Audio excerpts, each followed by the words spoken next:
मुशीर खान, सरफराज का छोटा भाई, अभी तक इसी नाम से जाना जाता था सिर्फ इसको, और ज्यादा हुआ तो नौशाद जी का दूसरा बेटा। लेकिन अभी जो मौजूदा रणजी सीजन में जो परफॉर्मेंस मुशीर ने दी है, और इसके ठीक पहले अंडर 19 वर्ल्ड कप की भी हम बात कर सकते हैं, इन सब चीजों के कारण कहीं ना कहीं अब मुशीर की जो एक इमेज है वो अपने बड़े भाई और अपने पिता की छाया से बाहर निकलकर बनना शुरू हो गई। और कहीं ना कहीं इसके लिए मैं धन्यवाद देना चाहूंगा श्रेयस अय्यर को। आपको ध्यान होगा क्वार्टर फाइनल के ठीक पहले श्रेयस अय्यर ने टीम छोड़ी थी, टीम इंडिया छोड़ी थी अपने पीठ में एक दर्द को बताकर, और क्वार्टर फाइनल में खेलने से कर दिया था अय्यर ने मना कि भाई साहब हमें तो थोड़ी सी पीड़ा है तो हम खेल ना पाएंगे। अब क्या होता है ना कि जब कोई व्यक्ति अपनी जगह छोड़ता है तो ये स्वाभाविक सी बात है और ये हमारी प्रकृति का भी नियम है कि दूसरा व्यक्ति उसकी जगह लेगा, और यही हुआ। अय्यर ने जगह छोड़ी तो मुशीर को उसकी जगह मिल गई। और देखिए, जब आपको मौका मिलता है ना, मतलब कहा जाता है ना कि अपॉर्चुनिटी आपके दरवाजे को कभी भी दोबारा नहीं खटखटाती। मुशीर को यहां मौका मिला और उसने दोनों हाथ से दोनों पैर से जैसे जकड़ सकता था उसको जकड़ लिया, और बंदे ने प्रूव करके दिखाया कि उसको मौका दिया जाना कहीं से कहीं तक भी गलत नहीं था। और ये हम तब बात कर रहे हैं जब उसने अंडर 19 में ऑलरेडी 2 सेंचुरी मार दी थी। अब देखिए, होता क्या है, जब हम किसी एक व्यक्ति के बारे में बात करते हैं तो हम उसकी उपलब्धियों की तरफ ज्यादा ध्यान देते हैं, लेकिन मुशीर के केस में हमेशा बात सरफराज पर चली जाती है। वही सरफराज जिसको कि अब जाके इंग्लैंड के खिलाफ डेब्यू करने का मौका मिला, डेब्यू भी नहीं किया, 3 लगातार हाफ सेंचुरीज भी मारी है।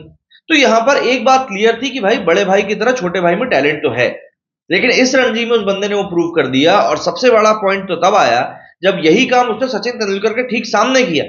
दरअसल सचिन का एक बहुत पुराना रिकॉर्ड है, 94-95 के सीजन के रणजी ट्रॉफी का जो फाइनल हुआ था उसमें सचिन ने आई थिंक अगर मैं गलत नहीं तो पंजाब के अगेंस्ट डबल सेंचुरी मारी थी, और वो उस समय ये कारनामा करने वाले सबसे छोटी उम्र के खिलाड़ी थे।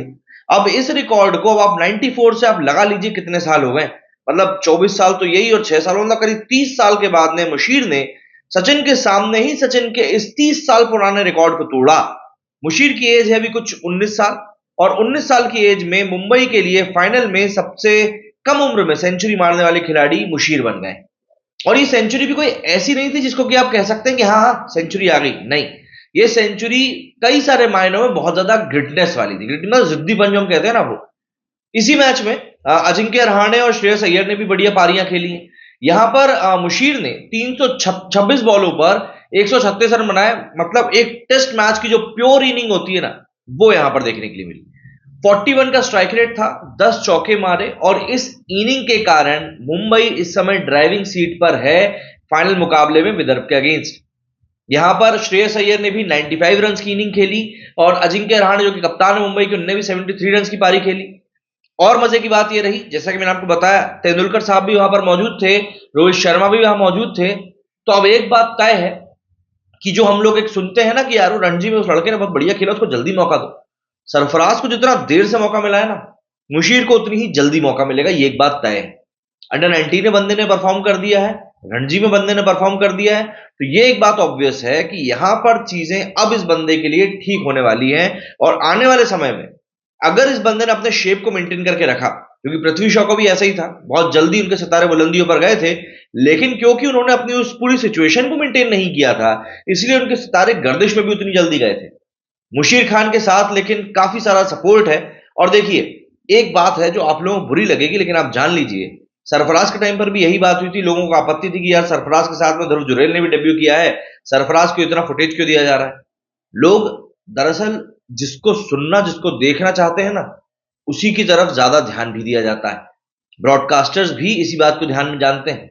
बीसीसीआई ने मुशीर का एक इंटरव्यू अपने पेज पे शेयर किया, मतलब जो इंडियन क्रिकेटिंग का पेज है उसके ऊपर। इसमें मुशीर ने बताया कि मेरे बड़े भाई ने साफ बोला था कि भाई 50 मार के ढीले नहीं पड़ना है। इस इंटरव्यू में मुशीर ने क्लियर तौर पर यह बात बोली कि मेरे बड़े भाई ने साफ कह दिया था कि भाई 50 मार के हमको ढीले नहीं पड़ना है, हमको इस पूरी इनिंग को खत्म करना है, और अगर हमें इस इनिंग को खत्म करना तो हमको इसी तरीके से आगे बढ़ना पड़ेगा। और यही कारण रहा कि मैंने इतने कंपोजर के साथ, इतने फोकस होकर ये इनिंग खेली। अब देखिए क्या होता है कि जब इतने बड़े बड़े जो संस्थान हैं क्रिकेट के हमारे यहाँ के, जब वो इन चीजों को चलाते हैं, जब वो इन चीजों को शेयर करते हैं, तब उनके भी दिमाग में कहीं ना कहीं चीज होती है कि यार इस बंदे की कहानी को लोग देखना चाहेंगे। और यही चीज जारी होती है ब्रॉडकास्टर्स के भी ऊपर। आपने वर्ल्ड कप के टाइम पर देखा ही होगा कि विराट कोहली को किस तरीके से प्राइम फोकस में रखा गया था, और विराट कोहली को प्राइम फोकस में रखे जाने की सबसे बड़ी वजह यही थी कि विराट कोहली की कहानी हर कोई देखना चाहता है।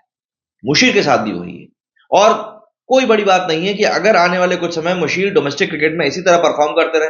अभी तो आईपीएल भी आ रहा है और आईपीएल तो किस तरह का स्टेज है ये आप भी जानते हो और मैं भी जानता हूं। तो मुशीर को अगर मौका मिलता है और वो वहां पर परफॉर्म कर गए तो मुशीर आने वाले 1 से 1.5 साल के अंदर हो सकता है टीम इंडिया में हमको देखने के लिए मिले, क्योंकि टीम इंडिया में अभी काफी बड़े बड़े खिलाड़ियों के जाने का भी वक्त धीरे धीरे नजदीक आता जा रहा है। क्योंकि मुशीर खान सिर्फ बैटिंग नहीं करते, बैटिंग के साथ साथ बॉलिंग भी कर लेते हैं और रविंद्र जडेजा का रिप्लेसमेंट बहुत बढ़िया तरीके से साबित हो सकते हैं। रविंद्र जडेजा ऑलरेडी एक टॉप नॉच प्लेयर है, ऐसे प्लेयर जिनका रिप्लेसमेंट वाकई में ढूंढना मुश्किल वाला हो सकता है, क्योंकि जडेजा मुश्किल घड़ी में आपको बैटिंग भी करके देंगे और बॉलिंग इतनी एक्यूरेट करते हैं, इतनी तेज करते हैं कि सामने वाली टीम को पता ही नहीं चलता कि कब बंदे के ओवर खत्म हो जाते हैं। तो ये सब जो एक डेडली कॉम्बिनेशन है ये मुशीर के रूप में हमको मिल सकता है। और बैटिंग में वो कितने प्रभावशाली हैं वो है ही, बॉलिंग के ऊपर उनको थोड़ा काम जरूर करना पड़ेगा, बट हाँ वहां पर भी आपकी दोनों चीजें प्रूव हो सकती हैं। तो इन सब चीजों का अगर हम लोग एक कंप्लीट पैकेज देखें तो कहीं ना कहीं एक इस प्लेयर में है, और उस प्लेयर के ऊपर अगर बीसीसीआई इन्वेस्ट करता है, उसको टाइम देता है, तो आने वाले समय में ऑब्वियस सी बात है हमको वो रिजल्ट मिल सकता है जो हम शायद एक्सपेक्ट कर रहे हैं। क्वार्टर फाइनल में जब मुशीर को मौका मिला तो उसने डबल सेंचुरी मारी, नॉट आउट गया। सेमीफाइनल में हाफ सेंचुरी मारी और फाइनल में सेंचुरी मारकर अपने आप को प्रूव किया है कि नहीं वो वाकई में एक बड़े मौके का खिलाड़ी।